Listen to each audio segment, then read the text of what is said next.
بعض لوگ آج یہ بھی کہہ دیتے ہیں کہ یہ تو ایک ایسی ہی افسانوی شخصیت ہے، کوئی اس کا وجود ہی نہیں تھا. بڑی زیادتی کرتے ہیں، خاص طور پر ہمارے بعض اہل تشیع یہ کہتے ہیں، حالانکہ ان کی کتابوں کے اندر درج ہے کہ حضرت علی نے عبداللہ ابن سبا اس کے 40 ساتھیوں کو آگ میں زندہ جلوایا. رجال کشی کے اندر دیکھ لیجیے لکھا ہوا موجود.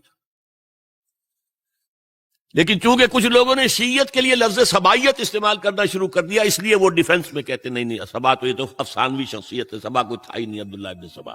نہیں، عبداللہ ابن سبا ایک شخص تھا یہودی، وہ اسلام کا لبادہ اوڑھ کر آ گیا دارالاسلام میں. حضرت عثمان رضی اللہ تعالیٰ عنہ کا عہد. اور ایک مغالطہ میں چاہتا ہوں کہ ان دی فرسٹ انسٹنس دفع کر دوں. عام طور پر اتنی غلط طریقے سے تاریخ بیان ہوئی ہے کہ حضرت عثمان کے عہد خلافت کو سمجھتے ہیں پورا کا پورا عہد خلافت غالباً فتنوں ہی کے اندر تھا اور اختلافات ہی تھے اور خانہ جنگ. معاذ اللہ، ایسا نہیں تھا.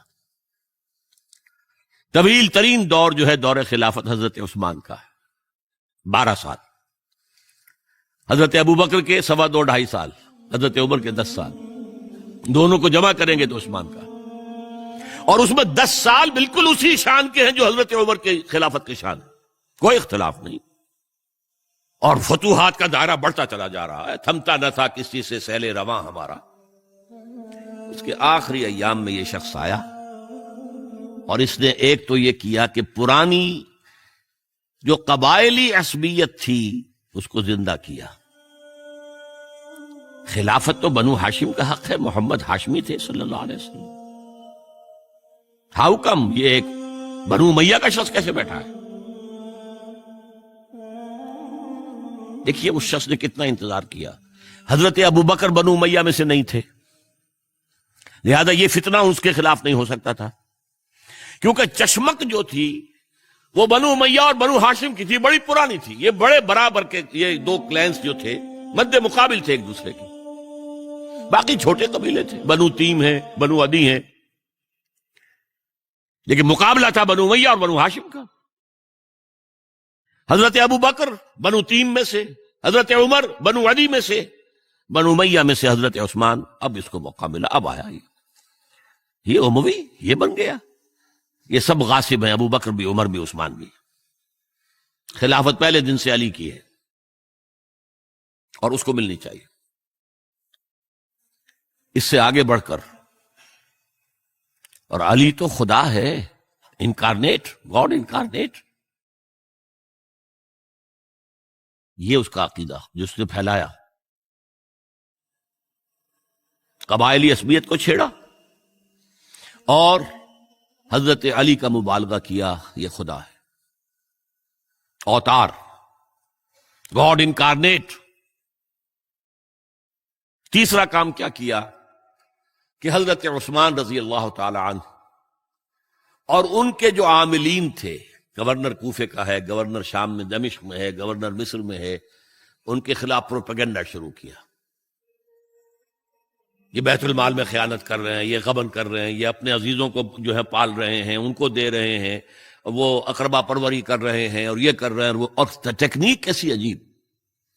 کوفے میں کوفے کے گورنر کے خلاف بات نہیں کریں گے، دمشق اور مصر کے گورنر کے خلاف بات کریں گے.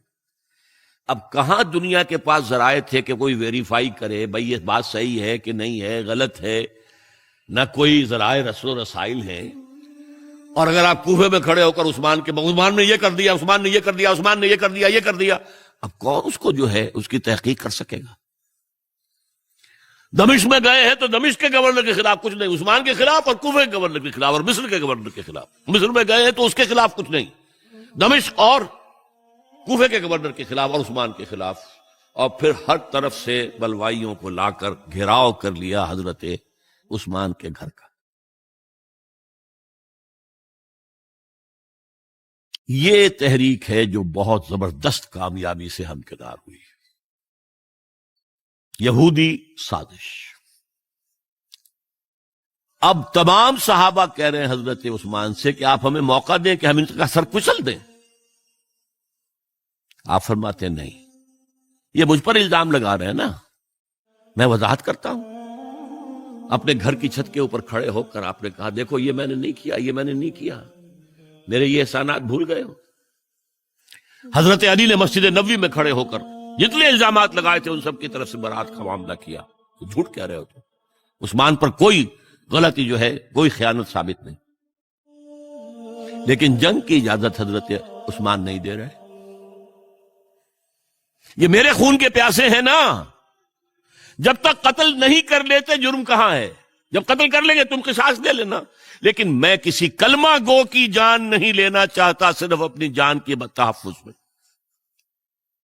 یہ ہے عزیمت کا پہاڑ. لوگ کہتے ہیں کمزور تھے. جان بچانے کے لیے تو آدمی پتہ نہیں کیا کچھ کر بیٹھتا، اور طاقت ہو تو طاقت کو کیسے استعمال کرے گا. حضرت امیر معاویہ کی طرف سے پیغام پر پیغام آ رہے ہیں کہ اب ہمیں اجازت دیں میں فوجیں بھیجوں اور ان کا قلع کما کر دیا جائے. حضرت عمرو بن العاص کا پیغام آ رہا ہے مصر سے، اب ہمیں اجازت دیں. طلحہ، زبیر، علی اجازت مانگ رہے ہیں مدینے کے اندر، آپ اجازت دیں کہ ہم جنگ کریں ان سے. نہیں.